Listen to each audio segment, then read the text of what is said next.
Hello, friends. Today I am joined by Betsy Farquhar. Betsy is the managing editor at Redeemed Reader. When she reads ahead for you, she uses sticky notes instead of book darts and willfully dog ears pages, even in library books. Betsy is a fan of George MacDonald, robust book discussions, and the Oxford comma. Hear, hear. She currently lives with her husband and their 3 children in the beautiful Northwest, but they are in the midst of transitioning back to the South where she and her husband both grew up. And in fact, when you are listening to this, they will already be in the South, Lord willing. So back on my side of the country. Betsy, could you tell us a little bit about your family and how you guys got started homeschooling? Sure. My husband is an electrical engineer and he works for the national labs. We have 3 teenagers. My twin boys will be 15 in just a couple of days from this conversation. And my daughter she is 16. She'll be almost 17 when this comes out. So we both love school. My husband has continued to teach at a university the whole time he's been in the national lab system. And I was a school teacher and a school librarian. We love school. We go to school for fun at our house. And we assumed that was the plan for our children, right? So we started with them in a Christian school and I was teaching. This was when we were in Tennessee. And then the Lord moved us to Washington State mid-year. We had assumed we'd put them in a Christian school in our community, but we didn't sell our house in Tennessee. And I would not be working at the new school in the middle of the school year. So the dollars just didn't add up. So our big entrance into homeschooling was, well, we could do it for a semester. It can't be that hard. I mean, I'm a teacher, right? So with about a week's notice, we dived in. And 7 years later, we're still homeschooling. That is amazing. Okay, so I've got to hear how you went from, we'll just sort of, basically get from point A to point B, a transition period. How did you get from there to now homeschooling 3 teenagers? How has your sort of perspective or approach to homeschooling grown over the years? Well, I've been a Charlotte Mason fan since before I was even married. And so when that had shaped where we'd put our kids in school anyways. They were in a university model school for part of their early elementary. So they were already at home part of the time. So moving to full-time homeschooling, we just sort of made what we were already doing for life, like education at the same time, just a little bit more intentionally. And we loved it. We realized this is really a great fit for our family. We have easy kids to homeschool. They're good students. They're so close in age that we can do an awful lot together. And so we really just delighted in learning about our new state, exploring it together. It gave us the freedom to travel home at random times of the year, which was actually a pretty significant benefit because since our family's all in the Southeast and we were across the country, it was a lot more financially affordable to go in the middle of February than at Christmas and things like that. So it just became what we did. It was great. And I love high school. So the fact that my kids are now in high school is super exciting. The high school years are really fun because you start seeing your kids have their own unique ideas. And sometimes it's like, I don't even know where that came from, but I love seeing them just become their own unique individuals and all the growth and fun discussions and inside jokes that have developed over time. Oh, definitely. Yeah. Well, it's a beautiful thing, but sometimes homeschooling is also challenging. Have there been any challenges that you've faced over the years of homeschooling, and how have you sought to overcome those? I think for us, well, for me as the educator or the primary educator, the biggest challenge is what to cut because I want to teach it all, right? So that's been a challenge. I think it's been a challenge to meet social needs, especially we're coming off 2 years of the pandemic. And we have been in a state that's had some pretty significant restrictions on social activities. And that's been a real challenge as my teens have become teenagers. And some of the activities they were hoping to stay engaged in have just shifted or even gotten canceled. That's been a real challenge. So. Yeah, I think we're so quick to have our guard up if somebody brings up the socialization question, right? That sometimes we forget the flip side of it, that there are times and seasons, whether like, external pressures that were outside of our control, like the past couple of years, or just sometimes like the makeup of the families with whom you're in contact. Like I have some children who have tons of people their same age and gender, and other people who like really are more isolated. And that's no one's fault. It's just part of the providence of the situation. But we do have to be a lot more purposeful and aware of our kids' needs. And to say that is not to say, oh, homeschooling is a problem, socialization is the problem. But it's good to just remember it can be a real thing to be aware of and include in our purposeful plans. Absolutely. And sometimes that might be a co-op for my kids. They're very musical. So orchestra has been a big part of our social community. But it has shifted and changed as they've gotten older. And we either need to equip them all with a car and a license, or I need to be willing to drive them to their things, right? Yes, it is nice now that my oldest has a license. So he was able to drive his sister up to see a friend of theirs, Profession of Faith, a few weeks ago. And I was like, oh, I don't have to drive an hour both ways. That's great. Well, along with the challenges, of course, homeschooling has all these blessings and benefits. And you mentioned just the flexibility of schedule when you lived far away from family. Have there been any other things that have been special favorite parts of homeschooling? Easily my favorite part. This started 4 or 5 years ago for us, and we called it the Snickers block in our week because we had candy. But it's the end of the week. It's one of the last things we do for the week. And those who are in the Charlotte Mason world, I think will recognize this, but there's a lot of little books that we read that don't fit into a subject neatly. A good example is Ourselves by Charlotte Mason. It's about character, your character and knowing yourself. And it just doesn't fit into another subject. So at the end of the week, we have this block. We now call it Life 101. And we just pulled all those little strands together. But it just became so much more than that. It became our little synthesis moment for the week. And we've connected the dots from the Avengers to the American Civil War. We've talked about Weird Al and Amish Paradise while we're also talking about humility. Like, it's just been so fun to watch all the little random connections of our life collectively and even their individual pursuits come together in one big conversation. And it's been a great way to connect, especially as they've gotten older and they're reading things that maybe we're not always reading together. So just rich conversation. It's been great. I love that. I love all the connections that we can make when we are homeschooling, because there's all these different, both bigger subjects and sometimes just those little random things, and to see them all coming together, and especially to see my own kids making the connections that I'm not making for them is just such a delight, I think. Well, and you can't script it. It's not like I wrote into a lesson plan, connect this to a Weird Al song. I mean, that wouldn't have even crossed my mind. Right. I love it.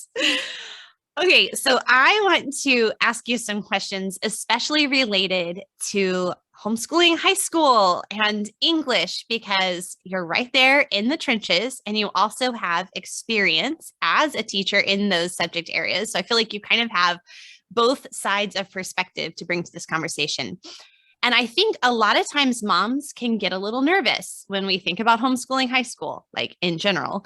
But for some moms, the English can feel really overwhelming because maybe they don't feel like they have a good background either in literature or in writing, and they're not really sure like where to start or what even their goals should be. So I thought we could just start first, really big picture, like what should our goals be for the high school years when it comes to English? Are there things that should be our goals for any student, or might there be goals that differ from individual to individual? I'm going to cheat a little bit because my big goals for English are the same for all of my classes. And that would be love God and love my neighbor. But I do think English feeds into that a little bit specifically because God communicates to us through the written word. We have an added impetus, right, to learn how to handle the written word correctly. We will read the Bible better if we are better readers.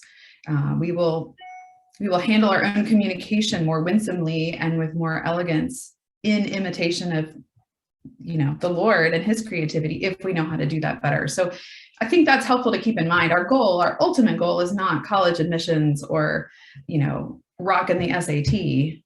Ultimately, it's to love God and enjoy him forever. And there's no required reading list in the Bible. So there's an awful lot of freedom in that goal. But then I think we, of course, that's the overall goal. And then we look at our students and we look at what are they hoping to do? What sorts of gifts and abilities has the Lord given them? What are we helping prepare them for in terms of the next step? If they're college bound, that's going to dictate a little bit of what you choose to study. If you think they're headed more towards a vocational route, then you maybe have a little bit more freedom to choose something a little bit different. If they're strong readers, if they're weak readers, all of those things are going to go into what you choose to do for your English. We want to take them where they are and encourage them and train them progressively, right, to the next step. Not so much reaching an end product as moving from where we are now and continuing to grow. It's pretty vague, but. No, I love that. And I love that perspective of what we're really aiming for here, because we can get all distracted and like stressed out, like what's going to look like on the transcript? What are people going to think about our reading list or whatever?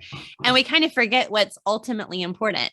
That's like a short-term goal, right? But long-term, we want to raise adults. We want to have these humans who can read the word of God, who want to read it and who can understand it well on their own and who can communicate well to those around them.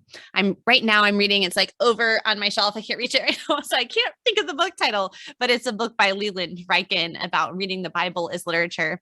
And as I've been reading it, it's my Sunday book. And as I've been reading it, I've been thinking how much the two things kind of interact together. So the better you are at reading literature, the easier you're going to find it to apply those skills to the Bible. But on the flip side, the more you're just inundated and your mind is saturated with the way God communicates in Scripture, the better you're going to actually be able to read other books. Like it goes both ways. And I think that's a huge gift that we have as homeschoolers, being able to really prioritize that in our homes.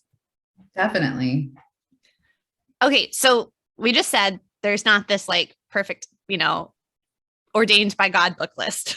But okay, so the mom's like, well, that's helpful. Not really, because I actually have to decide what we're going to read this year. So how do we kind of look ahead at the year and think about what would be some of the best books to include in our literature plan? I mean, you brought up earlier the finiteness, right? Like just being able to cut things. There are too many books. We can't read them all. So what is a mama to do here?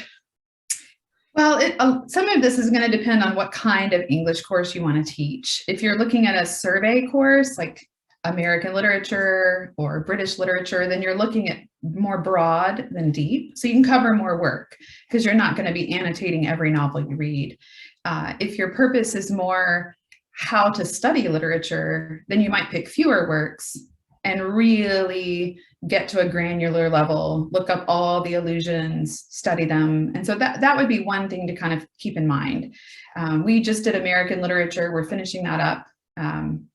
And I wanted it to be a survey course. And so I wanted there to be a pretty broad representation of time periods. I wanted male and female authors. I wanted, this range of styles.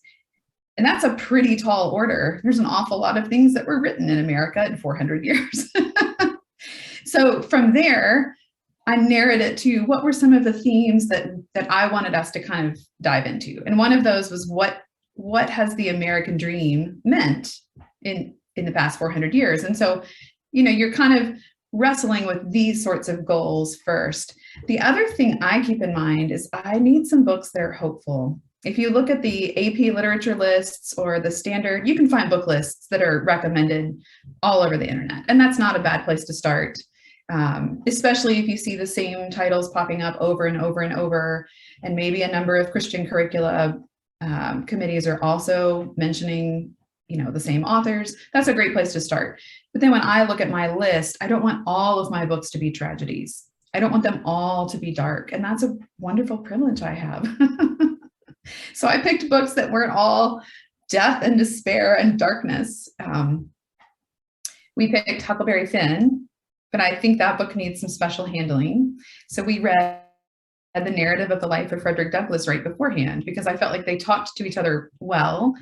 They both had some pretty profound things to say, and they don't hide injustice, but they don't end on a note of despair either. So that's kind of how I approach it. I also start with what I love, because you're going to be a better teacher if you're teaching something you know and love. Everybody has something they can start with. So start with what you know and what you love. What do you want to introduce to your son or daughter? And if you don't know anything, say you've never read British Lit, you don't know where to start.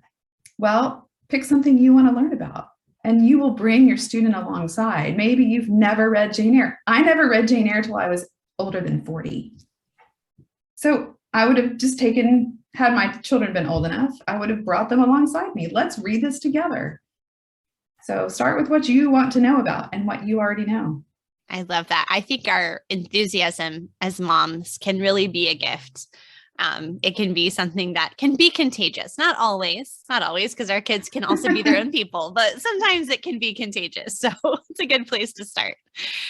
Now, have you taught all the same books to your teens all together since they're close in age, even though they're different, I guess, official grades? I have. I think discussion is a really helpful part of reading through a book. And so it's, we've always done the same books. Yeah. My teens have been in a great books class together. So 2 grades apart, but the class ranges, it's all high schoolers. So all sort of in that phase of learning where they can have discussions and think more deeply on some of these ideas, but not just like one grade. We don't have to think of like, it's the 9th grade English and the 10th grade English, right? Especially once you get to high school, because most of what high schoolers are reading are adult books. They're they're grown-up books. Right. The Odyssey, there is no grade attached to the Odyssey or To Kill a Mockingbird, or it's not a 9th grade book or an 11th grade book. It's a great book. Right. That is such an important thing to remember. Well, as we're reading these books, are there specific questions we can ask our students to kind of draw out discussion or a deeper reading? And if the mom hasn't necessarily had the time to pre-read all of the books that she's wanting to discuss with her students, are there questions she can still ask to kind of facilitate the conversation? Oh, sure. I do sort of a twofold approach. I ask my students and I say my students because I do have an extra student that's not my child this year. And of course, I've had students in the past. I like them to pick out from whatever the week's assignment is. You can call it a commonplace quote. Sometimes I just say, pick your favorite sentence, your favorite part, something that stands out to you, write it down in a journal and do some sort of written response. Why did you pick that? Is it funny? Does it make you think about something? Whatever. There's no wrong answer here. So that can be a really helpful place to start the conversation. If I like to get together once a week and discuss what we're reading, and start with what they are interested in. And then I like to follow it up with, would it have been different if, say, Lizzie and Darcy didn't get married? Or what if the author had described this character this way? Start asking questions about why the author did what they did and what the effect would be if it was different. And that's a very non-threatening, there's no wrong answer, right? But it gets people to start thinking about the intentions behind the writing and what an author might be doing that's really great. Before you get to the end of a book, you can ask people, how do you think it should end? Not how you want it to end, but how should the story end? And then you're going to help them start to see that sometimes a good ending, it's not always the happiest ending, but it might be a good ending. And then you can talk about how do we bring closure to these stories? All of those kinds of open-ended questions. Who's your favorite character and why? Make them articulate their opinions in words. They have to think about it that way. Yeah. And that's where having a couple people together to have the conversation is probably helpful, because they can bounce ideas off of one another. Definitely. And argue with each other and all that good stuff. Well, and I've even asked, who would you compare this character to, whether it's a movie or another book or some other story you've read or heard.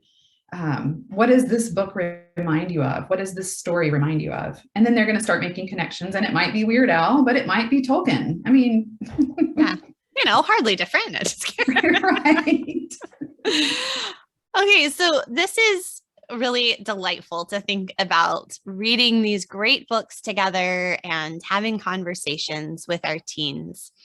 But then what about writing? You've mentioned, having a response to maybe a commonplace quote. I know that I have tried to have my kids learn how to keep like reading journals where they'll write some sort of response to what they're reading. And we start that when they're very young with just like some copy work, but then over time they kind of build up that muscle. But what about, I don't know, more academic writing, I guess, for lack of a better phrase? What should we be prioritizing when we're teaching this? And how do we do it? And what if the mom is like, I'm a terrible writer. How do I even go about this? Well, first of all, if you've not started academic writing before high school, no problem. There's no need really to do academic writing before high school.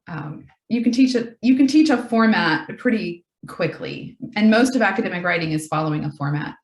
But what you cannot teach quickly is how to think and how to have something interesting to say, and that's going to make any piece of writing automatically better. I've read really amazingly perfect essays in the sense of grammar and organization, but they were boring. They were not well written in terms of content. So anytime you can have your kids expressing in writing something they're thinking about, like responding to a piece of literature, or even just keeping a journal of what they're thinking about. What movie did you see recently that was great? They're getting practice putting their thoughts into words. It's kind of like speaking a different language. And prompting those conversations, just pushing that a little bit further. What do you really think about that? And why do you think that this politician should have been elected instead of this politician? Or why did you like this part of your biology textbook? The more they have something to say that's interesting, the better their writing is going to be. And then it's really just a matter of connecting the dots. I know I'm making it sound like it's duh, anybody can do it. And that's not quite true, but putting something into the format of a 5-paragraph essay, the format is not the complicated part. The complicated part is having something interesting to say and knowing how to organize your thoughts. And so almost anything will work to that end. But once you're ready to write academically, I really love Wordsmith Craftsman by Janie Chaney. It's certainly not the only writing curriculum, and I didn't use a writing curriculum when I was teaching in the classroom. But Wordsmith Craftsman is written to the student. And so it includes a lot of practical writing and not just essay writing. And I really appreciate that. But she goes through descriptive essay, persuasive, expository, there's a whole bunch of different formats. They're all slightly different. But at their core, it's somebody who has something interesting to say, and they're organized in how they say it, and they have a basic grasp of grammar. So it's really not as complicated as people like to make it sound. Everybody should learn to do a research paper. And there's plenty of help online or in any writing curriculum about how to do a research paper. But the nuts and bolts of a research paper are you go find what somebody has said about your topic, and then you include it in your own interesting thing to say.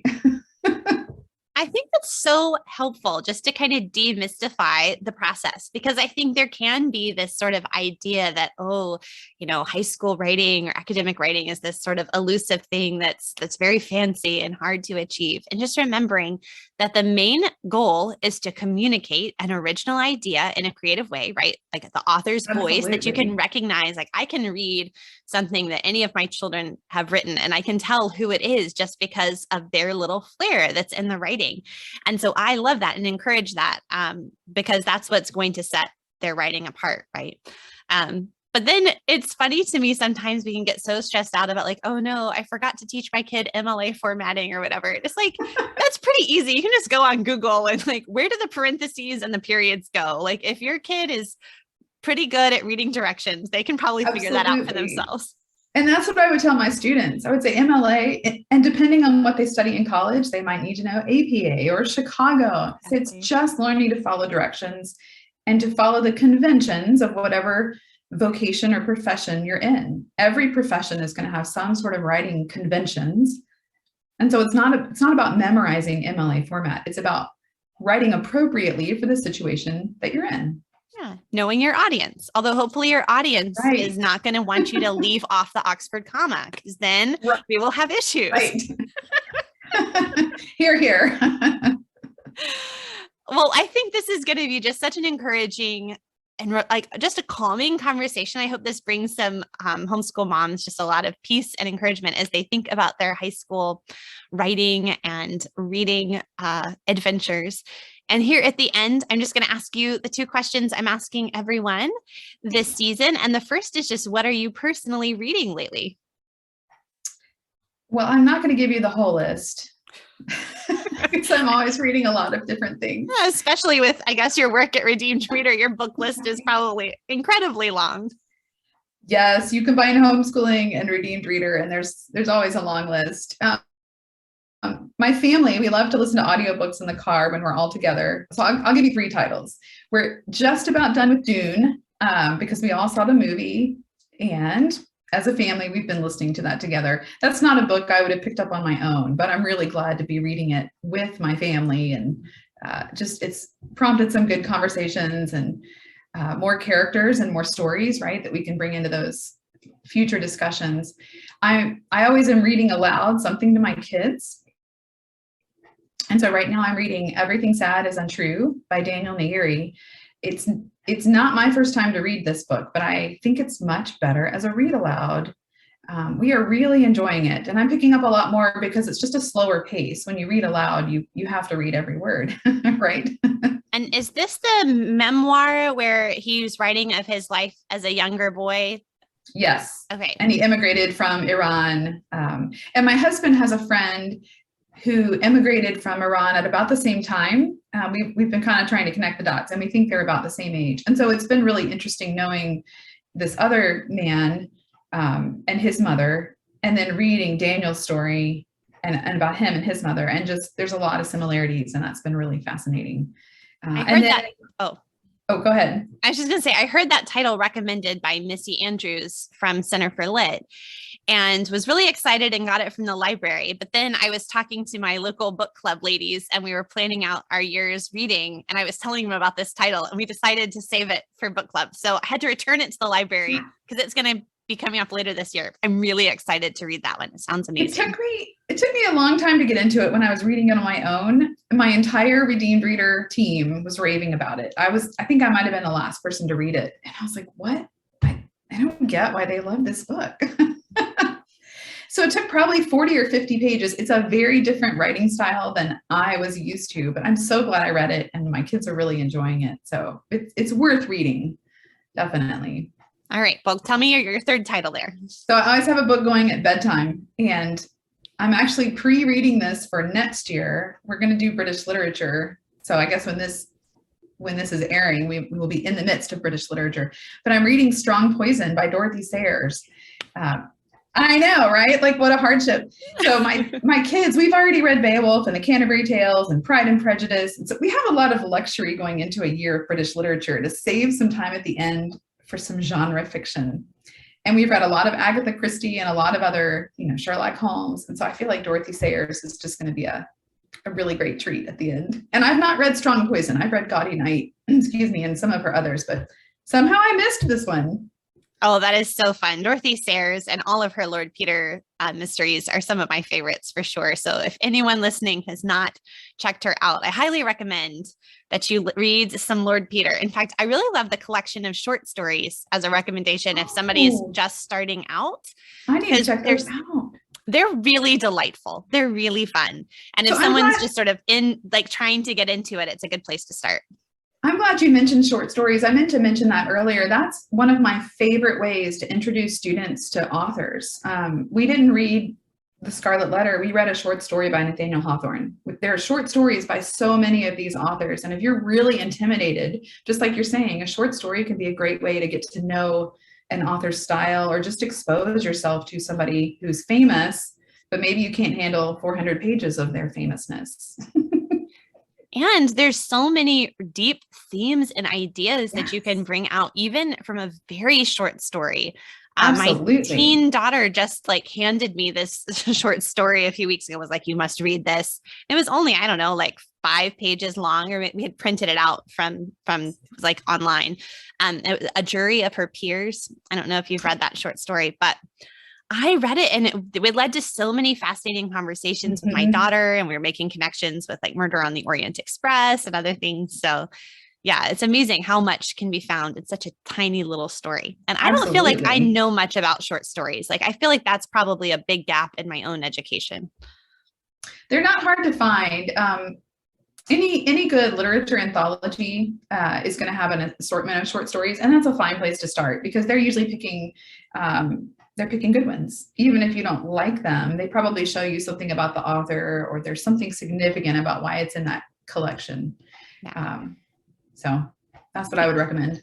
All right. Good tip. I'll add that to my list of things to read that never ends. Okay. Well, my final question, Betsy, is just what would be your best tip for helping the homeschool day run smoothly? So I have a little confession to make. You had sent me this question earlier, which was great, so I could think about it. So I asked my children, my teenagers, and I actually asked them individually, hey, what do you think has made our, when we have good homeschool days, what makes them great? And my daughter said yelling. And I was like, yelling? Is there a lot of yelling? And she's like, well, no, but that could maybe, I don't know. She was being funny. Then I asked one of my sons, and he said, slave labor. What? I do not treat you like slave labor. And then my third child said, your perfect children make the day go well. Like, this is not helpful. But then I decided, a sense of humor really is pretty helpful. And there are so many times where we just want to take ourselves a little too seriously, or our children are taking themselves too seriously. So it's good just to, share some laughs. And that might mean Calvin and Hobbes over lunchtime, right? Maybe you just have had a really intense day and you all just need a little break. So you enjoy some comics together, or you play a card game and laugh, but something to kind of keep that sense of humor going. I think that really goes a long way.